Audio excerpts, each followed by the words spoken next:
Hello listeners, आप सभी सुनने वाले को मेरे चैनल उनके हॉरर स्टोरी पे वेलकम। आप सबसे रिक्वेस्ट है कि मेरे चैनल को सब्सक्राइब करें और बेल नोटिफिकेशन को ऑन कर दें। तो चलिए आज की स्टोरी की तरफ बढ़ते हैं।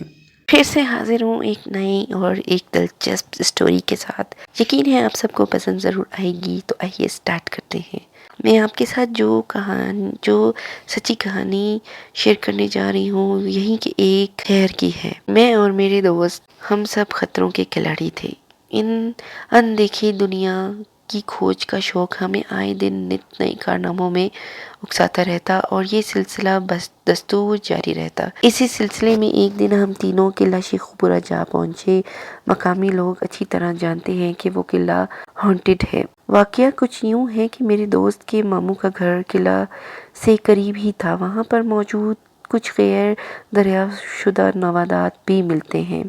मेरे दोस्त को कुछ दिन कबल वहां से हाथी के दांत के बने हुए शतरंज के 2 मोहरे मिले थे। ये किला हर खास व आम के लिए सिर्फ जुमेरात को खुलता है ताकि वहां मौजूद मिज़ार पे लोग हाजिरी दे सकें। इससे अगले दिन यानी जुमे की दोपहर 11 बजे के करीब हम किला पहुंचे और वहाँ के चौकीदार से इजाज़त तलब की कि हमारे पास बाकी दिनों में यहाँ की सैर का वक्त नहीं होता, आज हमें घूमने दे।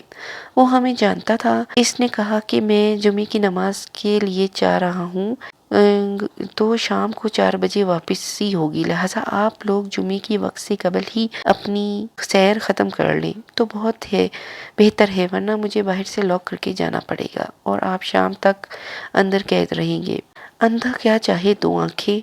हमने मौका गनीमत जाना और कहा आप जाते हुए बाहर से ताला लगा जाएं। शाम को आपके आने तक हम किले की सैर मुकम्मल कर चुके होंगे। गुल खान ने जुमे के वक्त बाहर से लॉक किया और चला गया। हम सब अपने प्लान के लिए मुकम्मल आज़ाद थे। हमने किला में खूब आवारागर्दी की। जब थक गए तो वहाँ मौजूद एक बिल्डिंग की सीढ़ियों पर बैठकर बातें करने लगे। हम में से एक दोस्त के पास खंजर था। बातें करते इसके हाथ से खंजर नीचे गिर गया।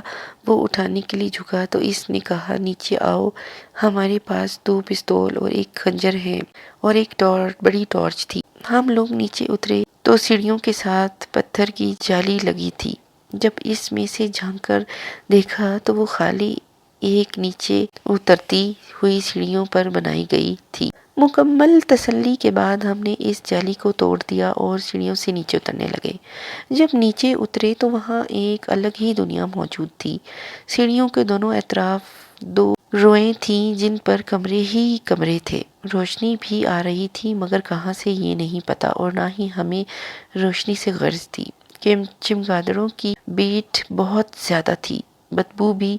खैर फैसला किया गया कि पहले राइट साइड चेक करते हैं, फिर लेफ्ट साइड पर कमरे हैं में जाना शुरू हो जाएंगे, मगर बहुत ही मोहतात अंदाज में। तकरीबन हर कमरे की दीवारों पर बड़ी बड़ी खूबसूरत पेंटिंग्स बनी हुई थी। वहाँ मैंने मशहूर तरीन पेंटिंग भी देखी और इसे अपने हाथों से छुआ। ये पेंटिंग वही थी जो जहांगीर को इसके दौर के बड़े मशहूर मुसव्विर, जिसका नाम मुझे नहीं याद, ने बना कर दी थी।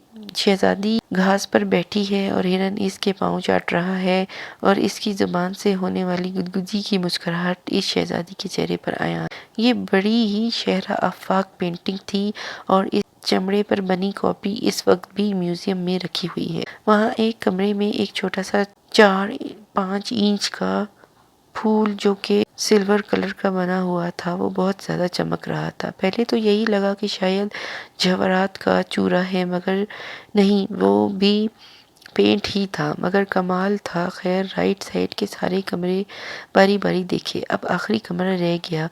इसका दरवाज़ा नहीं था, टूटा हुआ नहीं था, बल्कि वो जब से बना था तब से लगाया ही नहीं था, यानी दरवाजे का कोई निशान ही नहीं थे। जब हम इस कमरे के पास पहुंचे तो रोंगटे खड़े हो जाएं। इस कमरे इसमें बाहर से कुछ भी नजर नहीं आता, बिल्कुल अंधेरा, पिच ब्लैक।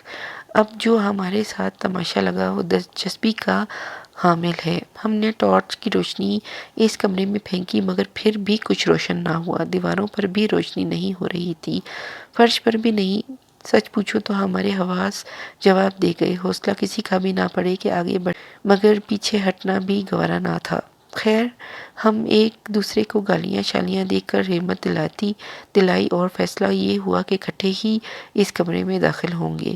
کندھوں کے ساتھ کندھے جوڑے، پسٹلز کے چیمبر چڑھا کر لاک ہٹا لیے، خنجر والے اویس کو ٹارچ سمیت درمیان میں کر لیا اور چل پڑے کمرے کی طرف۔ مگر جیسے ہی چوکھٹ کے پاس پہنچے پھر وہی حالت ہو گئی، رونگٹے کھڑے ہو گئے، دل اچھلنے لگ جائے۔ چھٹی حس خطرے کا اشارہ دینے لگی کہ ہم رک جائیں۔ دوبارہ ہمت کی مگر ایک قدم سے زیادہ آگے نہیں بڑھ پائے۔ اسی کشمکش میں تھے کہ سخت پوزیشن میں پورا جسم ہائی الرٹ تھا۔ آخرکار فیصلہ یہ ہوا کہ جو بھی ہوگا دیکھا جائے گا، اب نہیں رکنا۔ پھر سے چل پڑے۔ ابھی ایک بھی قدم نہیں ہوا کہ پیچھے سے آواز آئی، بھائی ادھر نہ جائیں، یہ بہت بھاری جگہ ہے، ادھر سے آج تک کوئی واپس نہیں آیا۔